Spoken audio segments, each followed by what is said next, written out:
কি এক অদ্ভুত শূন্যতায় অর্ধ জীবন পার করে দিয়েছি। বাকি জীবনটা বোধহয় আক্ষেপেই কেটে যাবে।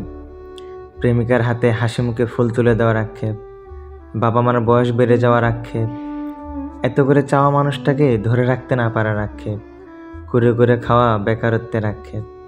আজকাল সন্ধ্যার আড্ডায় সবগুলো বন্ধুকে একসাথে না পাওয়ার একটা বড় আক্ষেপ নতুন করে যোগ হয়েছে। মাঝে মাঝে মনে পড়ে আমাদের এই শখের আড্ডায় গান বলাটাও ভুলে গেছি। আক্ষেপ যেন বেড়েই চলেছে।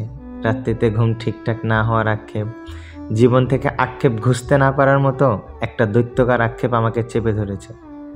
রাতভর বন্ধুদের সাথে আড্ডা দেওয়া, গল্প করা, দুপুর অবধি ঘুম, বিকেলে একলা নদীর পার, চা, বাদাম, সিগারেট, একাকিত্ব নিয়ে নির্বিকার বসে থাকা।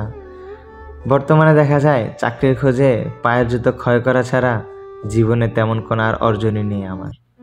জীবনটা কেমন আক্ষেপেই কেটে যাচ্ছে। কতদিনই বা এইভাবে চলবে এই শূন্যতায়? অদ্ভুত একটা শূন্যতা নিয়ে পুরো জীবনটা পার করে দিতে হচ্ছে।